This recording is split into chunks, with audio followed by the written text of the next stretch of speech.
something like navigating systems would be something like a student needs to pay their water bill and they're not sure how to do that. How do they find out information for it? Or how do you apply for financial aid to go to college? Problem solving, processing, and analyzing information, respecting differences and diversity, and self-awareness. Before we go to the next slide, are there any questions about what any of those skills mean?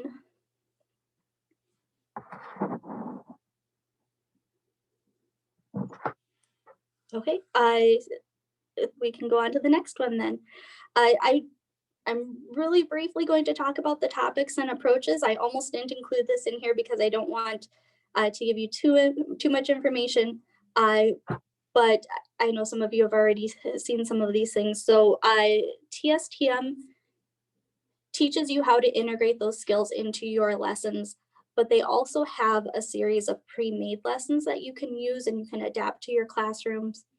And they have lessons that fit into civics, digital literacy, financial literacy, health literacy, and workforce preparation, which are all areas that most of us are teaching or trying to teach, in addition to maybe some of the GED topics that we're also teaching. They have lessons that use integrated and contextualized learning, problem-based learning, and project-based learning. You can go to the next slide. So TSTM is meant to complement and enhance what you're already doing, not take the place of what you're doing. They do have lessons, but there's about maybe 30 or so. So, it wouldn't be a replacement, but it's a way to help you integrate some of these skills into your classroom. They provide resources and professional development, and that's on the Links website. And if we can't get that to you in the chat box, we'll get it to you another way. So you will be able to go online and find all the resources. Okay, and next slide.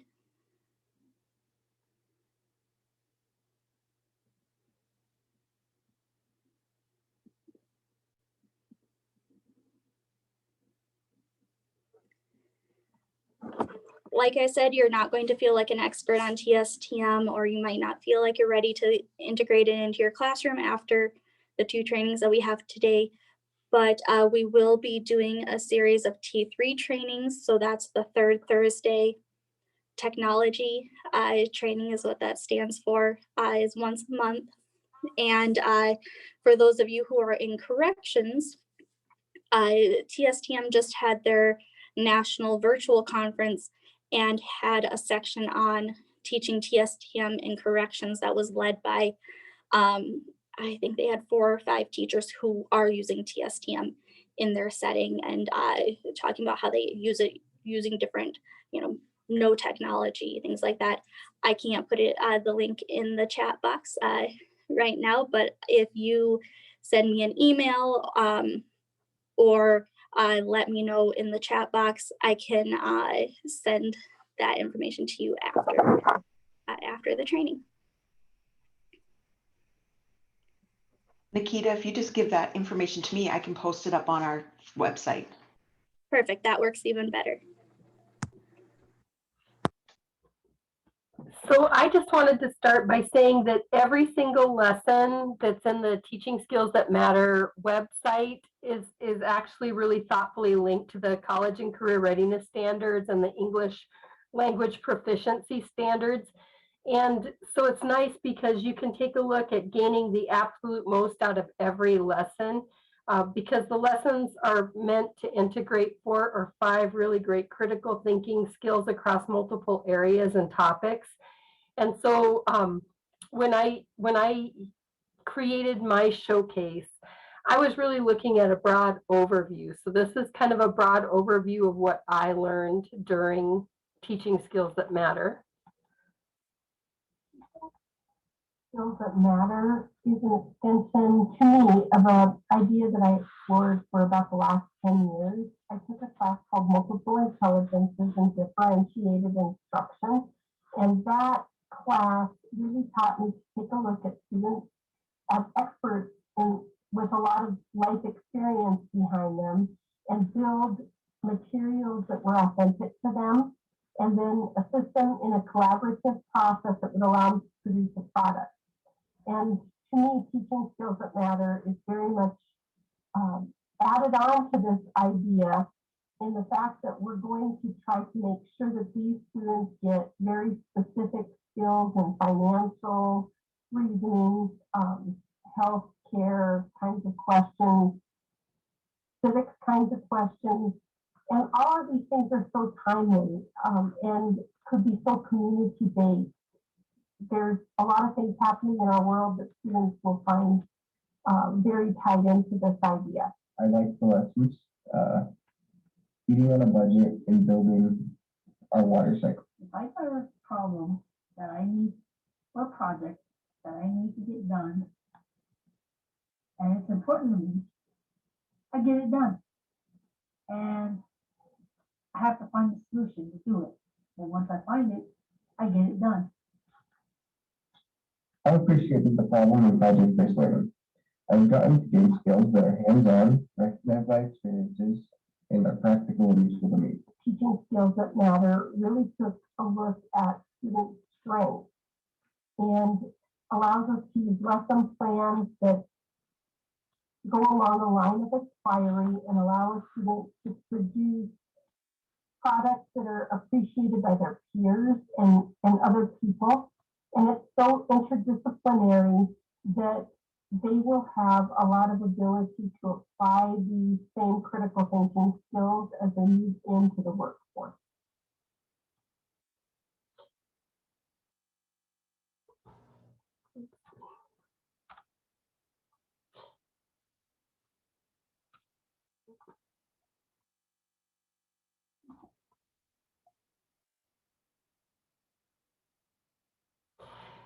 So a couple of things that I just wanted to share are that the lessons that I taught, I actually taught 3 lessons, and I'd like to take a look at kind of one that I taught in the beginning and give you just a little bit of thought on that lesson so that you understand a little more.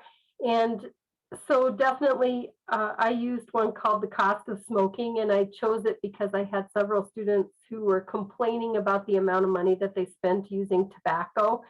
And they were also they were all talking about how much lung capacity they had lost. And so I picked it with a very specific mindset that I wanted to tailor something to the students that were in the class. And one of the things that I think really affected us are that I wanted to ensure that I'm using materials that the learners feel like are in their core value system. And so I'm going to see if I can grab this little link. And I might not be able to. Oh, there it is. And so I used a lot of materials and tailored the lesson so that it used some of the things that I thought that they would really appreciate, and especially because the majority of the students in this particular lesson were Native American. And it was interesting because it changed the whole way that the students talked about things by just having materials that were really kind of tailored to them.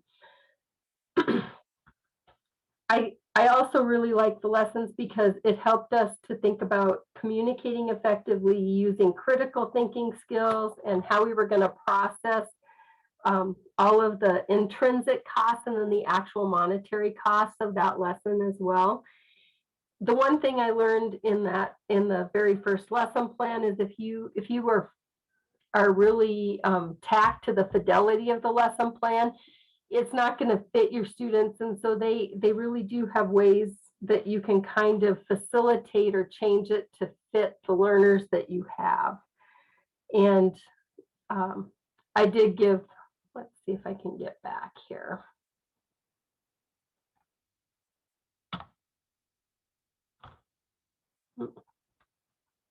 Maybe.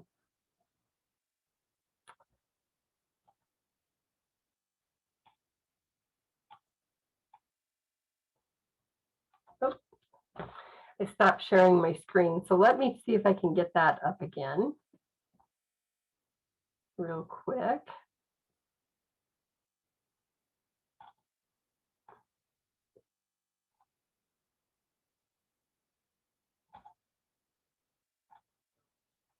Man, it doesn't want to come up. I'm sorry. Give me 2 seconds. I'm going to try to get there.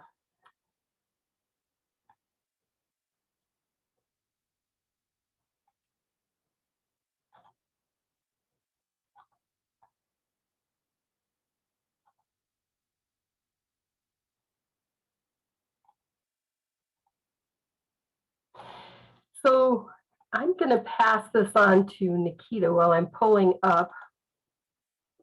this back up, because I think it accidentally got closed. And I'm going to mute myself. Okay.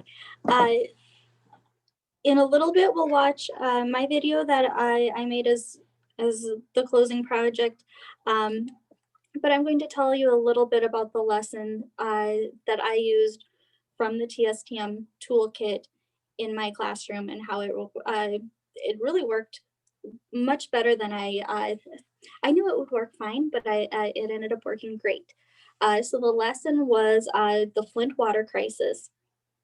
And in this lesson, students do research to find out what happened in Flint, Michigan. There's a lot of jigsaw reading opportunities, opportunities for higher level students to do one thing and lower level students to do another thing, but all be working on the same topic. So that was nice that those opportunities were built in.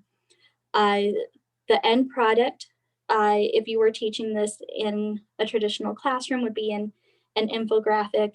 All of our classes are being taught online, and so we did kind of the start of getting into virtual infographics. The skill, some of those tech skills were a bit new to my students, so we didn't push it too far.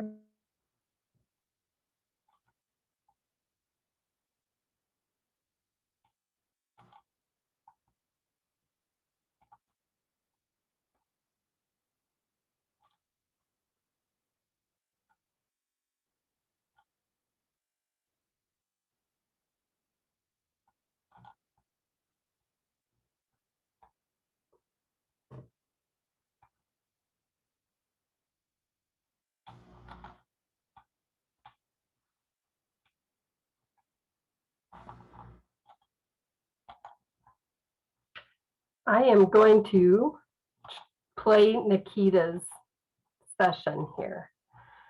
Is everybody seeing my screen?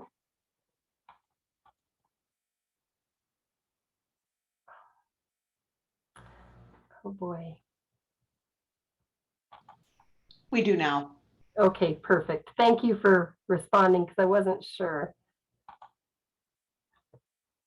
I'm Nikita Maddox from South Dakota, and I'm going to talk about how I adapted the civics education Flint water crisis lesson to fit into my virtual science classroom. I work at Cornerstone.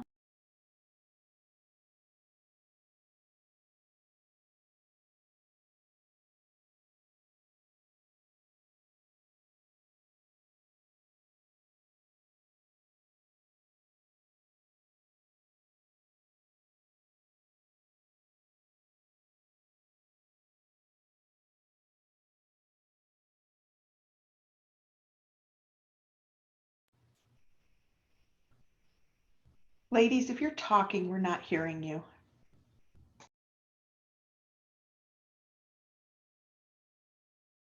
About was whether the skills were at the center of my lesson.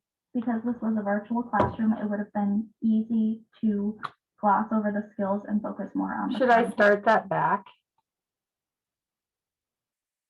Can you hear me now? Content. I wanted students to We can hear you now. Yep. do most of the talking in this lesson and not rely so much on me. This was relatively easy in our in-person classroom, but now that we switched to a virtual classroom, I'm still learning how to do that. Google Slides provided a great interactive environment for my students to work in. One of my favorite things about using slides in the classroom is that by changing the view down in the bottom left-hand corner, I can see students' progress in real time, and I can see all of my students' work at once. You'll see on this screen here So when students are typing, their words are showing up in real time. This gives them the freedom to explore, research, write on their own, but it also lets me see if somebody's lost and I can step in. I can also provide immediate feedback to students individually. Because Google Slides was a new tool for my students, I wanted to give them some support. For example, I color coded the slides. So if they were doing a jigsaw reading on how lead gets into drinking water, they only had to look at the blue slide. If they were learning about how lead affects our health, they would look at the yellow slides. I always included the instructions in writing as well as orally, and I put the written instructions in green. I also added the names of students to the slides that they were supposed to edit. These supports helped students develop the skills because they weren't as reliant on me as the teacher. For example, students couldn't have worked on their adaptability and willingness to learn if the slides weren't set up in a way that gave them all the information they needed without coming to the teacher. One concern of using Google Slides is, what do I do if my students can't access it because of lack of tech skills or poor internet connection? And I came up with 2 backup plans that let me still use Google Slides, but have a plan for the students that slides didn't work for. Because all my students have success using Google Forms, one of my backup plans was to insert all the Google Slide information onto Forms. It's less interactive and I can't see students' progress as it happens, but it still gives them all the material that they need. My second backup was just to have students look at my screen. I would put anybody who had tech trouble in the same group, in this case, how lead gets into drinking water. I would display the information and move to the next slide as they were finished reading. This option didn't allow much time or freedom for students to work on the skills that matter that were featured in this lesson, but it was better than nothing, and it allowed most of the class to have that interactive experience. The other concern about using Google Slides is how time-consuming it can be to put together a slide. However, I think it's very worth it because of the amount of focus it can put on the skills, and because I think I can use this lesson over and over in my classroom. By keeping the framework of the lesson and the original Google Slides and swapping out the current events and the reading material, I think I can reuse this lesson with every unit if I wanted to. I would pick current events that are related to the unit. So for example, when we talk about experimental design, we may read about the COVID-19 trials. I can also pick articles that are related to student interest by choosing articles from newsella.com that are leveled and content specific. I can save the amount of time I spend searching for material, and I can also use material that's researched by the students in my accelerated class. My students loved this lesson, and I saw growth in their adaptability and willingness to learn and in their communication skills. So I'm very excited to continue using this lesson in my classroom. I hope this has given you some ideas on how you can use technology to make the lesson more interactive for your students in a virtual setting. Thank you. Okay, I am back. So I'll give you a little bit of a background for that. So that video was made for our final project. So the initial audience would have been people who have gone through the same training I went through. So maybe I'll see if anybody has any questions about the video, if there's any gaps I need to fill in. So does anyone have any questions so far?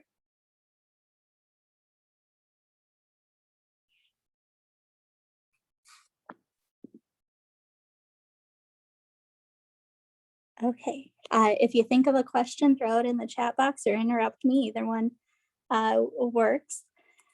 So this lesson in the toolkit typically takes a day.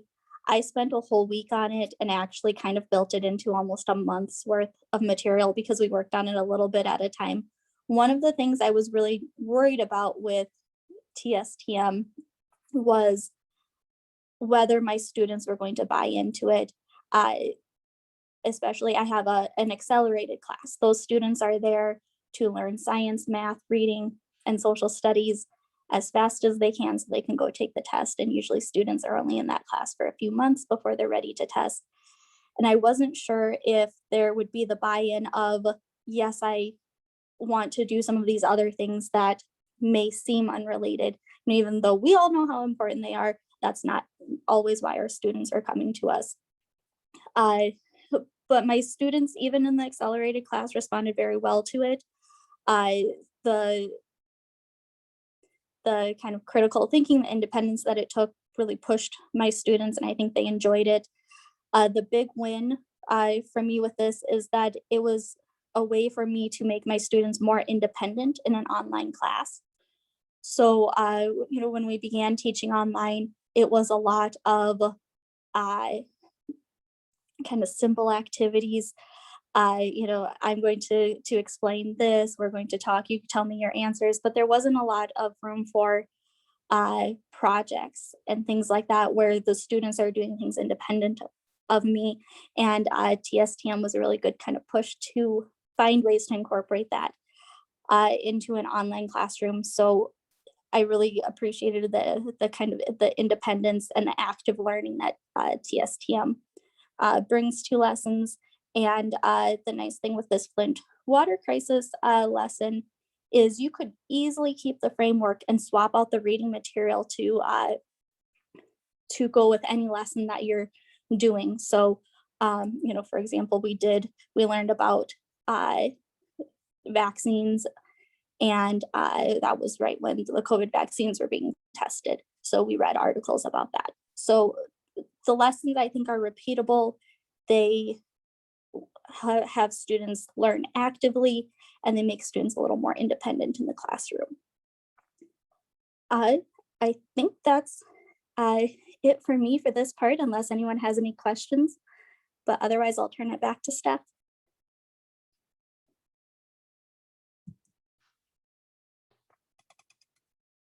I'm working on getting to the next slide. The next slide, we are really talking about or taking a look at an activity where we want you to start to think about how you can use the kinds of lessons that we learned in your own teaching. And I'm going to try get this to move forward here.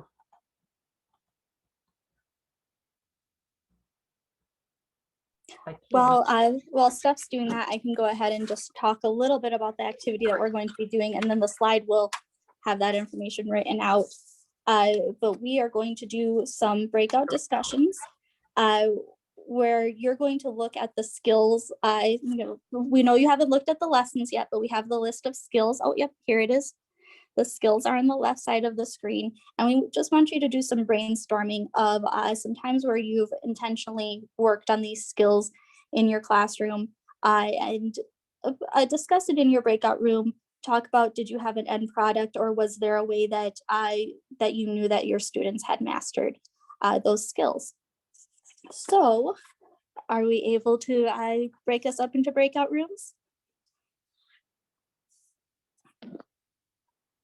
I'm going to try this right now. See, everybody is really giving a good lesson on adaptability and willingness to learn today. I need to add a room here, so give me 1 second. I've got to get back. Okay. There we go. Okay, it should say join a breakout room on your screen. Click on join.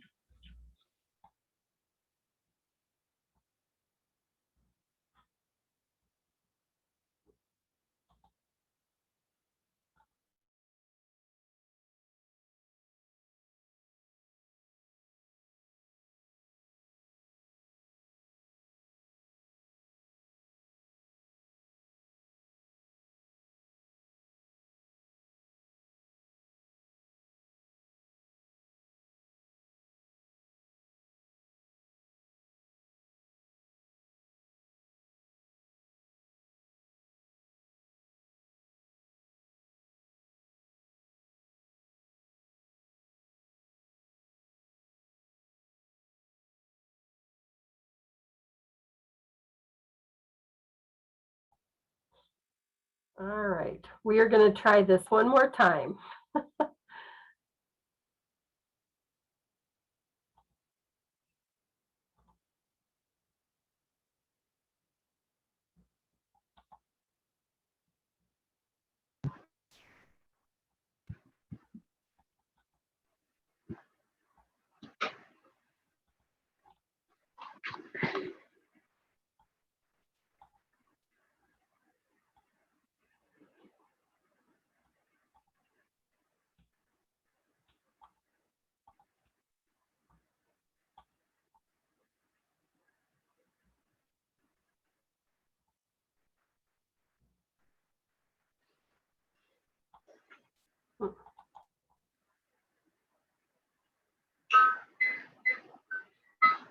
All right, did I get people?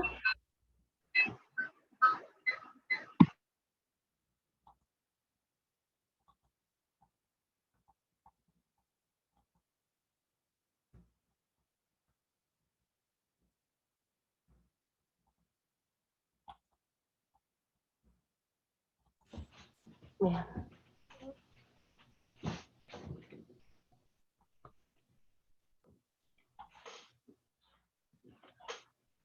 Are you having a problem with the breakout rooms? I am. It will let me go to, it let me assign to one, but it's not letting me assign to a second. Kim, can you take that and maybe assign here? I can't because you're host. Okay, I'm going to try to get I the don't other have that access. into a breakout room.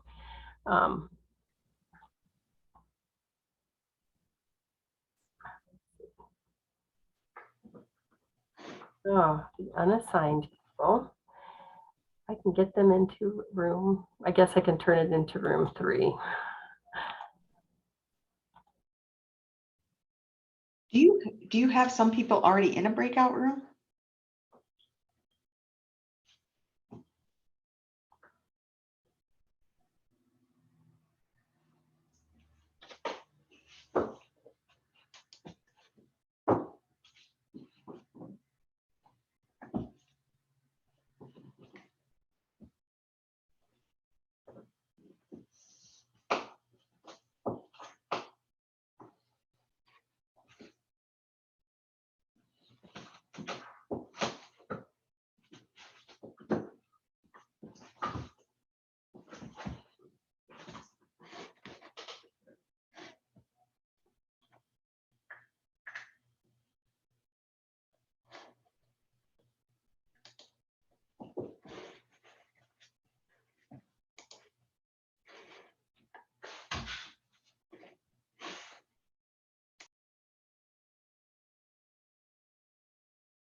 See, Brenda's back at least. I pushed the wrong button and instead of closing the box that says leave breakout room, I clicked leave breakout room. I believe we're all back into main session now. Okay, But I okay. only see 31 participants, so I'm double checking, but we froze up quite a little bit in my room, so just know that. We didn't get as much discussion time as I think we would like, but we had some great discussion. Telly was just sharing some really good information when we were called to come back into main session. And Kay definitely, you know, she did a budgeting, and I think it crossed over into several of the essential skills. And so I think that that was pretty amazing. Did we want to do a little bit of time of large group discussion since we have some time to make up for some of the issues from the breakout room? I think that would be amazing.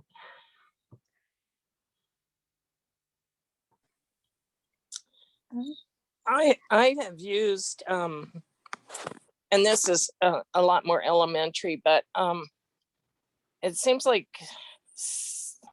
quite a few of the students don't understand long-term consequences. And so I have used trainings and activities. I mean, just simple little, actually almost nursery rhyme games, but you know, to understand the consequences come down the road too, and they'll face you sooner or later. I guess that's kind of where I am with a lot of the students. You know, if you don't keep up now, you're going to be swarmed at the end and you won't be able to do it, you know, so you need to keep up now. So Yeah, those that's are a really good example of, you know, when your students need something besides just the math that they right. signed up for, or the, you know, Right. the science. Very Yeah, good. more of the executive functioning skills, which I find a lot of the students don't have a good grasp on that, their executive functioning yet overall. So And did you get any pushback with, you know, well, we're supposed to be learning this, or this isn't going to be on the test, or did the students kind of see the value of the activities? a couple of them did argue with me, and I told them it would pay off in the long run, and they did agree and try, and that they came up afterwards and said you were right. So Well, good. I felt good about that. Yeah. That's something that when I'm planning, I'm always a little nervous about, you know, will the students buy into this, because it doesn't, you know, I see the value in it for them, but are they going to say this isn't math? So, or this isn't whatever. And, you know, usually I think students are a little more flexible and excited to try new things. So Yeah, good. it seems like our students trust their teachers per se. You know, give you the benefit of the doubt that you know what you're doing. So yeah. Well, good. All right. Anyone else want to share?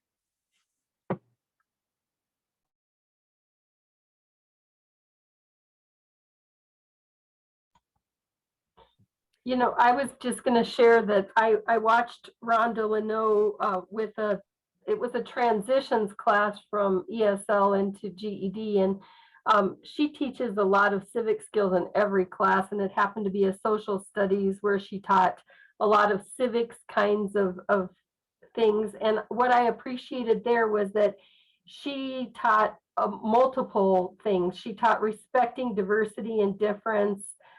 You know, she really talked about some of the things that it takes to be a good citizen in terms of being an excellent neighbor.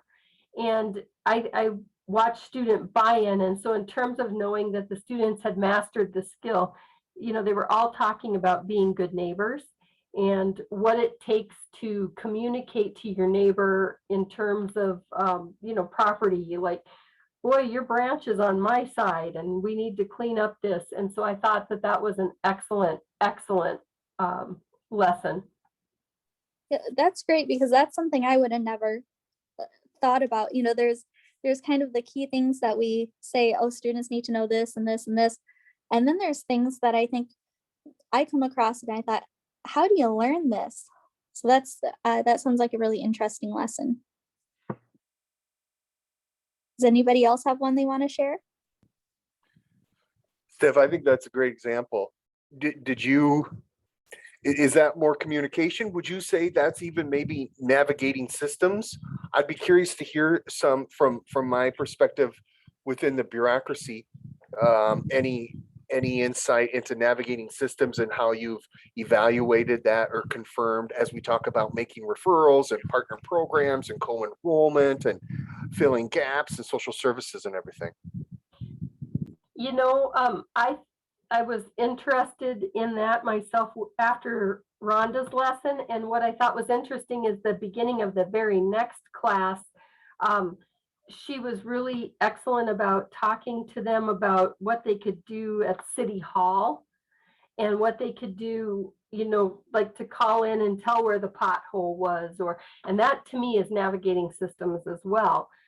And they were not aware of what was available or what was out there in our own community. So I appreciated, and it was specifically a pothole in the roads talk, but it was very interesting that the students didn't know that, and that many of them then later said that they had called in. So I thought that was a great lesson.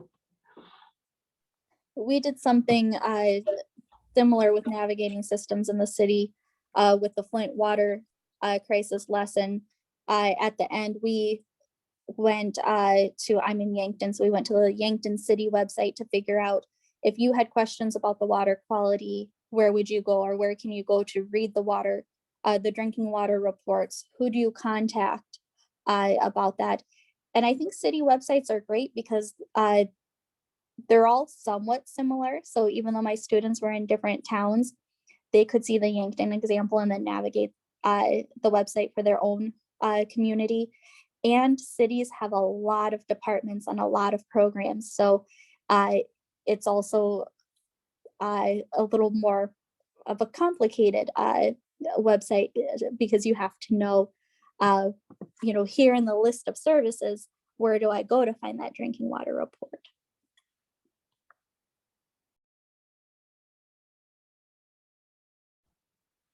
Would anybody else like to share maybe something that helped with navigating systems?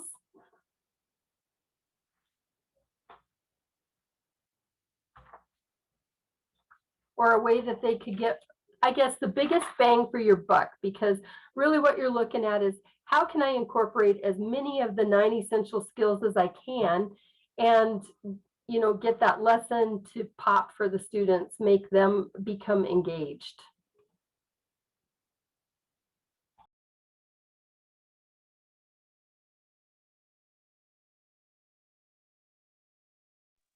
For those of you who are at the T3 training, you would have gotten the list that gives the definition and an example of each of these skills. We will also get that posted in the resources for this site for this training too. So I'll get that sent over to Kim. So you after this, you'll be able to go through and look at a little bit of a longer definition of the skills, as well as a really good example of a real life lesson. Say, Nikita, Yes. can I put you on the spot a little bit? And we talk about TSTM and building and trying to get the most return of our investment of time and energies with that student. So taking that, what I think is an excellent example, really an exemplar of your drinking water, and then navigating the website and digital literacy, and then categorical thinking and vocabulary to try to, okay, we want to find which department and where would that be? At what point can you continue to add to that lesson and then say, okay, well, let's do some sort of math problem based on water drinking statistics or whatever it might be? Where do you draw that line? Can it get too convoluted? Or if you're methodical and using formative assessment, this is where we want to go because we're making it contextual real for them and incorporating all these different skills. Yeah, explicitly. in the class that I taught this lesson, it was a science class, and the drinking water report involves reading. It involves looking at charts and graphs, which is what you do on the test. So one of the things I do to help students see how this is relevant to the GED is, I remind them the GED is not a science trivia test. They're not quizzing you on all these random facts. They're in a lot of cases giving you a reading and asking you to answer questions about the reading. They're giving you a chart or a graph and asking you to answer questions about that. So I try to reinforce as we're going through this that, this graph or this chart on the drinking water report looks very similar to what you might see on the GED test, and kind of making that connection very clear. I teach math separately, but if we get to a math, something in math that relates back to that, I might say, hey, for those of you who are in my science class, doesn't this problem remind you of what we looked at here? I think you definitely could, depending on your type of class, say, now that we read the drinking water report, let's calculate, let's do some calculations. But I didn't go that far with it, just because I was trying to keep it as close to some of the things they would see on that particular test. Not that there's not science or math on the science test, but I think a lot of it also depends on the students and the goals of the students and the timeline of the students too. So I taught this in an accelerated class, and then in a not accelerated class. So I could do a little bit more in the non-accelerated.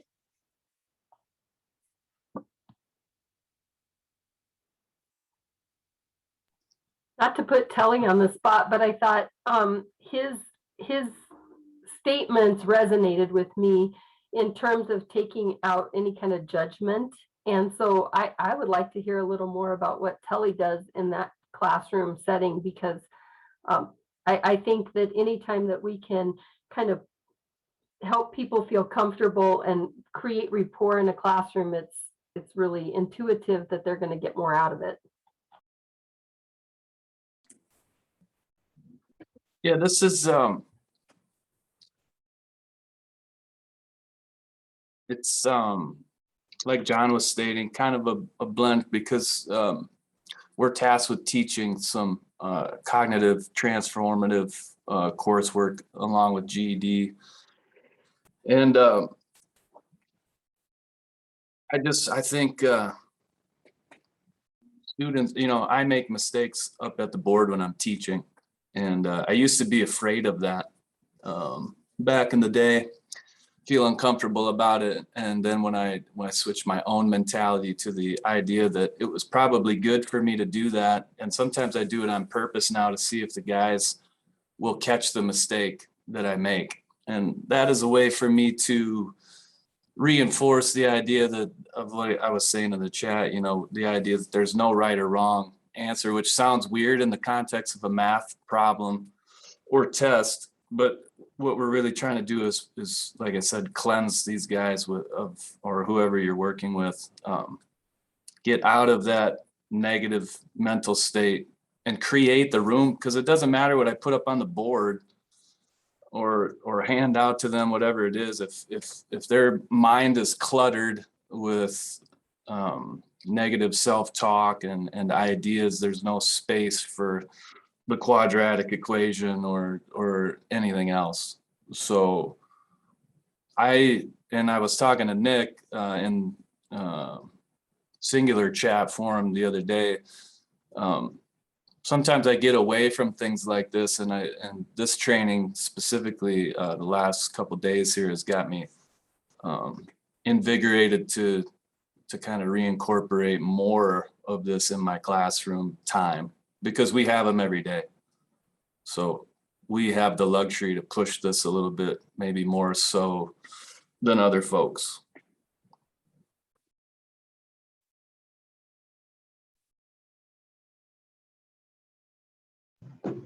Thank you, Telly. I thought that was well said. And I just want to ask if there's anybody have questions, or is there any kind of confusion out there that we can clear up? Is there anybody that wants to ask a burning question? Because we want to answer those.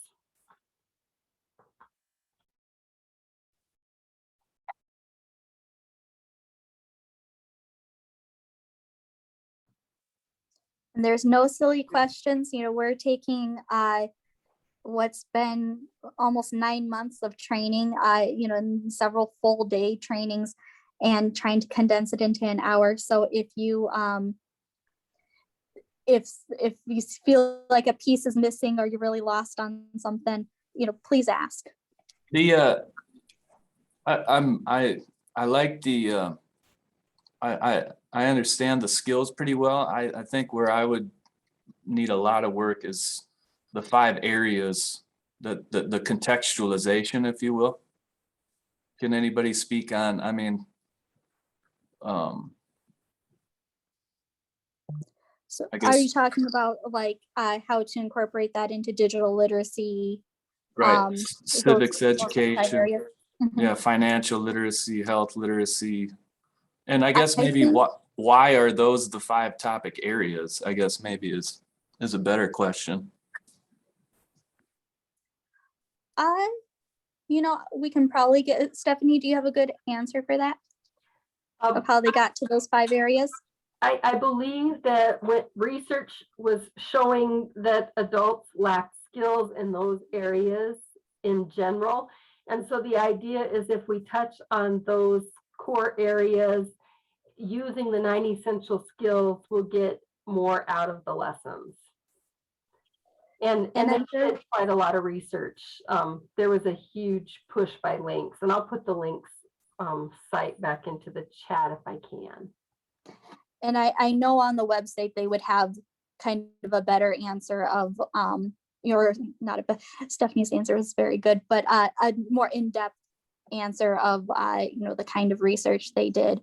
But as far as how you can incorporate that into your classroom, or how you mesh that with the skills, the toolkit is online, and it has I think it's between 20 and 40 kind of ready-made lessons with within all of those topics. So the Flint water crisis one was a civics education lesson.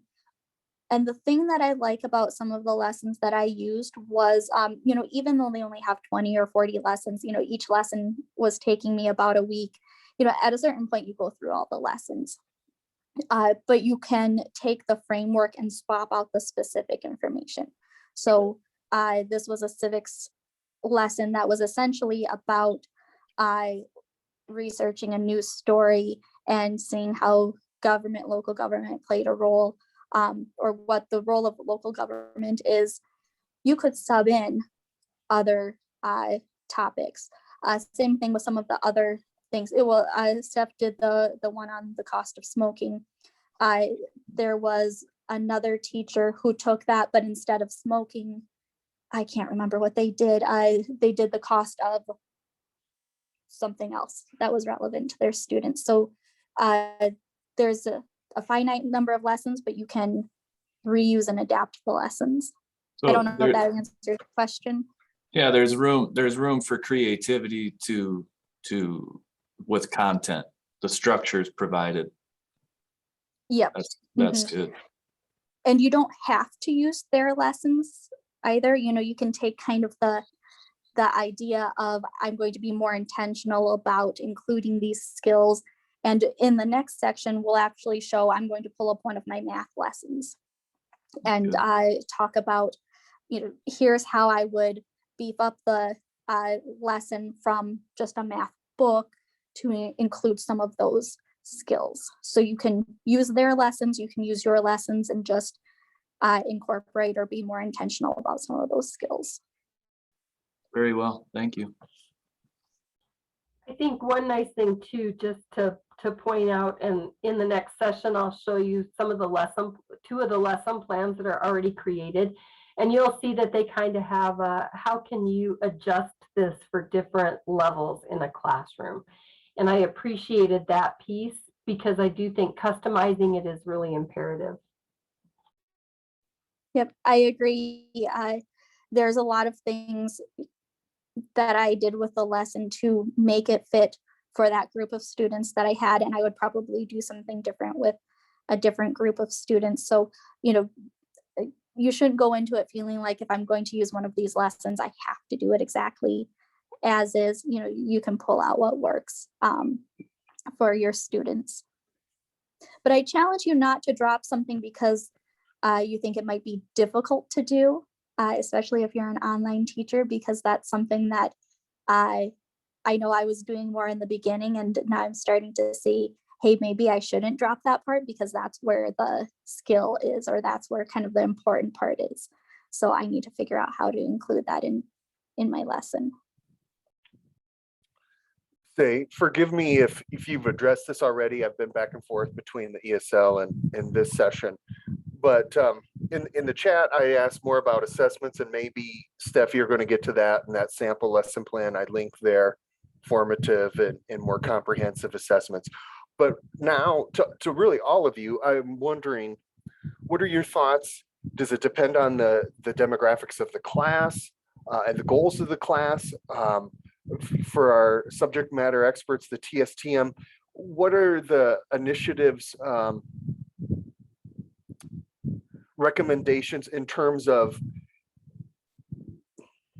explicitly framing for students? Here's what we covered, sort of like that lesson plan template, to say, did you realize we worked on digital literacy today, and we worked on science, and we worked on financial literacy? So there's some of that metacognitive processes that give students like some immediate feedback as to what was covered. Thoughts? I think that's just good teaching. And I think that you always cover, these were my objectives and this is what you met. And sometimes this is how you exceeded my expectations. And so that they're really aware of what they accomplished. But then beyond that, I really appreciated some of the little feedback interior of the lesson plans. There's very specific assessment tools. You should be able to assess your students' mastery of an objective by listening to them speak. You should be able to realize that they're getting this by what their end product was or what they created. You should be able to realize that they know what they're talking about if they can share it out. So I think that there's good assessment pieces in there too. And so it's kind of pre-created for you, but you don't have to use any of it, and you can adjust it to fit your needs. Just looking at one of the lesson plans, they have the assessing mastery of objectives section. They have proof of learning, and then there's the kind of different options, and the one that's included in the lesson is checked. Proof of learning tools, they have rubric, checklist, quiz, or other, and it's checked which one is kind of built into the lesson, and ongoing formative assessment. So those are pretty clearly built into the lesson. I usually like to add into those maybe some daily kind of exit slip kind of activity, just to either further emphasize this is what the students know and are working on, and also get feedback from the students. So yeah, that is built into there.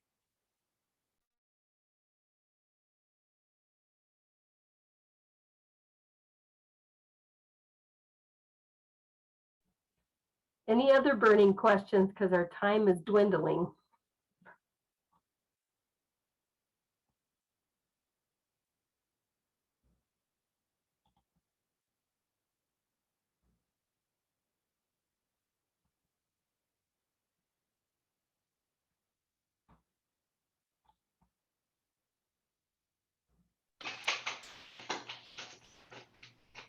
All right. If no one has any other questions, we do have our drawing for this session, and I've just spun the wheel. John, do you want to interrupt me with a? I'm pretty consistent about helping build anticipation for the drawing by interrupting Kim. So with that, thank you. And I apologize. I'm trying to get to both sessions and sorry if I belabor certain points, but some good conversations in the breakout and the chat and the presentations. Thank you, Steph and Nikita. Go ahead, Kim, without further ado. Karen Tollefson, if you are on the presentation, you just won a gift card. And I see her. All right. Next session begins at 11 o'clock, and we're going to unpack and apply some of the TSTMs. So we will see you then.